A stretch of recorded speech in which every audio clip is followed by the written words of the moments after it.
Hey there everyone, it's Retro Martin here. It's time for another RPG challenge video, and this time we are on number 5, which I've just completed, which is Phantasy Star.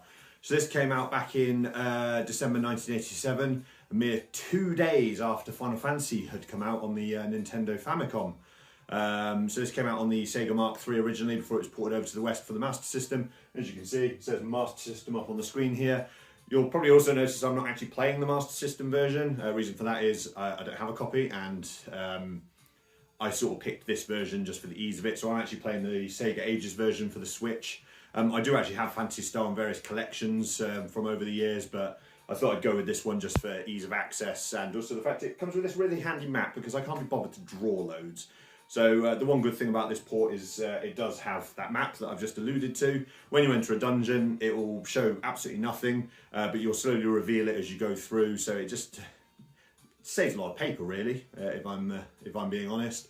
But absolutely fantastic game. Probably taking me in the region of about 15 to 20 hours maybe to complete. So it's not the longest RPG. It is obviously an early example of one. For those of you that know the game, and for those of you that also don't, the main hero is Alice, so it would be one of the early, an early video game that had a female-led, was a female-led protagonist, so that's, you know, pretty good, so other early examples would have been Samus from the Metroid series as well, so sort of paving the way there. But yeah, really, really good game.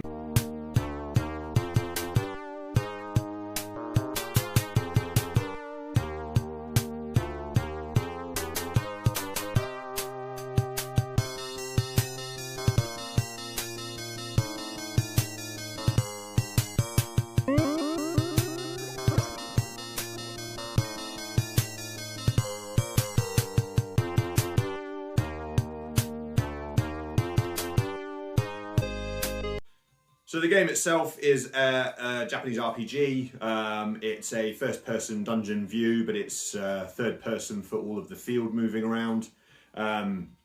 Effectively, the game takes place across 3 planets. So you've got your green planet, your desert planet, and your ice planet. So pretty generic stuff.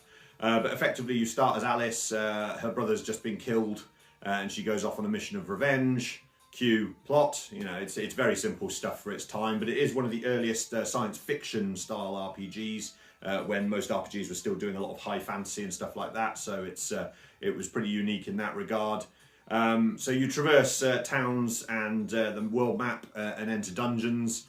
Most dungeons tend to be dark, so you've got to use a light of some sort to light them up, but they'll enter a first-person view and then you go through them. The first-person view dungeons are incredibly smooth. And they look really, really nice, if a little bit samey, because they all tend to be the same colour.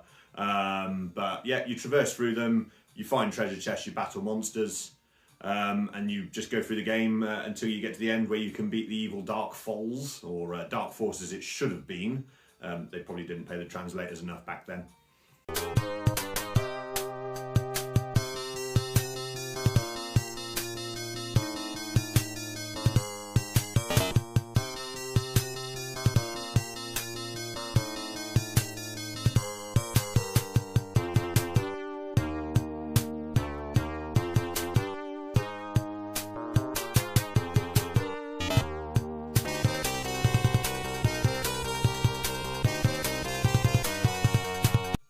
So the battle system is very simplistic. It's very reminiscent of the earlier Dragon Quest that came out, where it's all first-person view. You see one enemy on the screen, and it will have a HP value up in the top right corner. If there's multiple values up there, then it's actually going to be more than one enemy. So you're going to have to beat all of them. One little downside of it is you can't select who each character attacks. So it's very much random in that regard, which is a little bit annoying. But fights can be pretty fast, they don't take too long. Even the longest bosses probably only take about 3-4 minutes at absolute most, so it doesn't drag them out, so it's quite easy for things like grinding.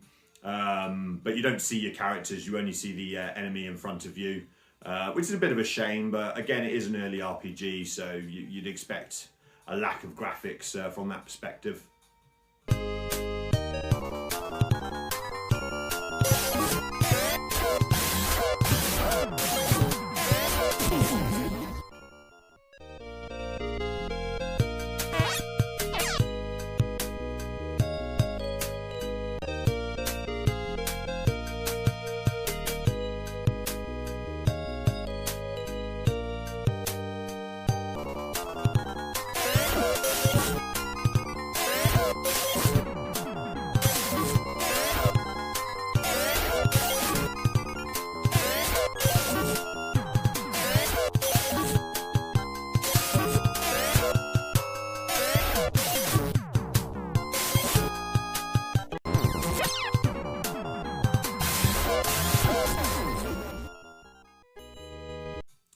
So the cast is great. The main protagonist is, of course, Alice. And unlike what you'd expect, not a weakling healer or a weakling spell user, subverting expectations here. She's actually a bit of an every person, but she has very high attack, very good defense, really high health, and she has a bit of magic as well. So she is effectively practically the best character in the game. Your next character is Meow, who is a talking cat, who also has high health, quite a decent attack, and has some utility magic as well, so you'll be relying on Meow quite a bit. The next character is Odin, who you'll probably meet Odin first, but he is unfortunately turned to stone by a Medusa, and you need to find Meow to be able to release him. Odin is the big burly character, except he's not. He's actually not got as high an attack as you would expect. His health is relatively decent, and he doesn't have any magic. Where Odin comes in handy is the fact that he can equip guns as a secondary weapon, which can damage every single enemy for a set amount. So you'll be relying on him quite a lot to get through dungeons and grinding. But otherwise, he's actually a relatively weak character. And then the fourth character is Noah, or if you use his proper name, Lutz. It was changed to Noah in the Western translation for some strange reason. Lutz, as I'll call him, is actually turns up in later games in the series. So he does have some sort of ongoing storyline, but effectively he's an Esper, and he's relatively weak overall, but is a very powerful spellcaster. So you'll be relying on his attacking spells quite a fair bit, because magic doesn't miss, and he can revive people. So that's the cast. Overall, they don't have an awful lot of characterization. Again, it is quite an early game. You know, they say a few things, but other than that, you don't really have any insight into them much at all, apart beyond what they do in battle. But they're a fun bunch. They've got some great artwork supporting them. And on the note of artwork, there's some absolutely beautiful animated cutscenes for an 8-bit game, which sort of pepper some of the story. Whenever you encounter a person, you'll go into a first-person view with the person there, and then they'll talk. So it shows off a lot of lovely static artwork, which sort of changes the scenes of the game a little bit. Those of you that have played Phantasy Star 4 may sort of recognise the animated cutscenes peppering throughout, which really helps pad the game out in terms of its lore and its look and aesthetic.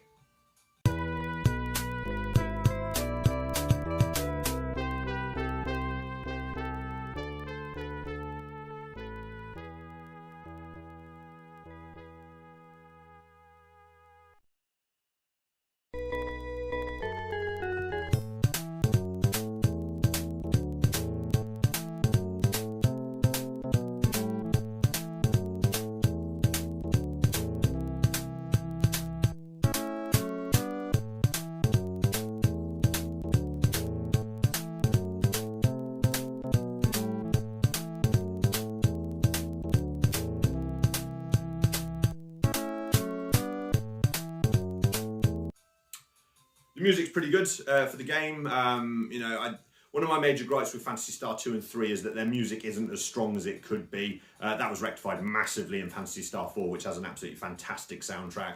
But for the first game in the series, and being on an 8-bit system, it's got some great tunes on it. Some of the tunes were for the dungeons were remixed for Phantasy Star 4, so fans will have something to look forward to in that. Obviously, with some dungeons, you're in there for a very long time, so the one tune that does play, although there are, I think, 3 different dungeon themes, depending on which dungeon it is, it can get a little bit samey at times, but it's an enjoyable enough tune, so it's not too annoying. Otherwise, the towns have got a variety of different tunes, the planets themselves have, so the music's, it's decent, it's not going to knock it out of the park, it's not bad, but it's decent enough that it helps the game's flow.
The game itself, there's different ways of traversing. So a lot of RPGs tend to have like a vehicle that you can use to get around. The original Phantasy Star actually has 3. So you can get a Land Rover, which almost looks like a sort of buggy, which can move you through a little bit faster, and it can move you over certain things like in the desert there are some enemies that live in the sand that will damage you if you walk over them, or you'll get into a fight with them rather. The Land Rover, straight over them, no problem at all, so it really helps with traversal. Second one is a hovercraft, which is obviously for oceans and lakes. And you can also use it to cross lava without taking damage, so that's something to keep in mind. And the third vehicle is an ice digger, which you need to break through the mountains on the ice planet Desolis. So they're all needed throughout the game, just to help traverse around. All good fun, it all helps break apart the action a little bit.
Other additions include being able to look at a monster guide and turning off the FM sound unit so it sounds exactly as we had it in the West originally.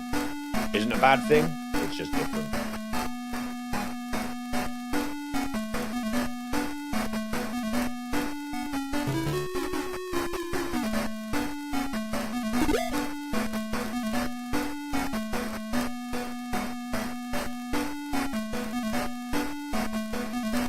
So yeah, I've really enjoyed my time with Phantasy Star. I wasn't aware of the series at all until I played this game here, Phantasy Star Online, albeit I played the original version, not version 2 at first, because I didn't really have any RPGs growing up. The only RPG I'd actually played was Wonder Boy the Dragon's Trap, until I played some Final Fantasy games on the PlayStation. So in terms of RPGs, I was sort of limited to what I'd seen in magazines. So as a sort of game genre, I was very... well, I just wasn't with it at all, to be honest with you, because my parents never really got me any, which is absolutely fine. You know, I was quite happy with action games and platformers, which made up an awful lot of what I had back then. But once I'd played Phantasy Star Online, I discovered the original 4 Phantasy Star games, and I really enjoy them. Now that I've completed this one, the only one of the original quadrilogy I've not finished is number 2, probably because, like the first game, it has an incredibly high difficulty at the start where you need to grind out a little bit with some of the enemies to get some level ups before the game becomes more manageable. With this one, the first 10-15 minutes are the key part of the game. Once you've sort of got over that hump, the game sort of fires on all cylinders then, and you can just get on with it and you can level up as you go. You know, you don't need to grind so much after that. And it just means you can enjoy the game. I'm expecting Phantasy Star 2 to be pretty much the same thing, because you die a lot at the very start. I think I restarted this about 7 or 8 times at the beginning of the game, because I just kept getting into a fight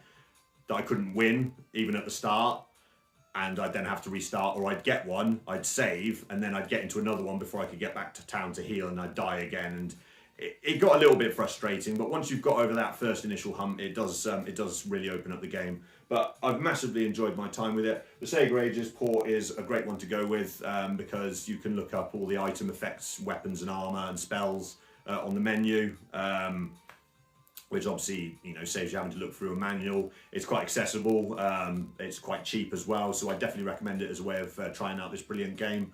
I'm already part way through my 6th game, because I was playing this alongside my 6th game, which is Final Fantasy 15. I've actually already put 49 hours into that, so it's definitely taking quite a while, but I enjoyed Final Fantasy 15 the last time I played it and completed it, but I did it without any of the downloadable content or any of the other bits that they added in. So I'm sort of enjoying it from a new perspective now because I'm playing the Royal Edition. So look out for the next video for that. But otherwise, I hope you've enjoyed having a look at Phantasy Star, and I'll see you next time.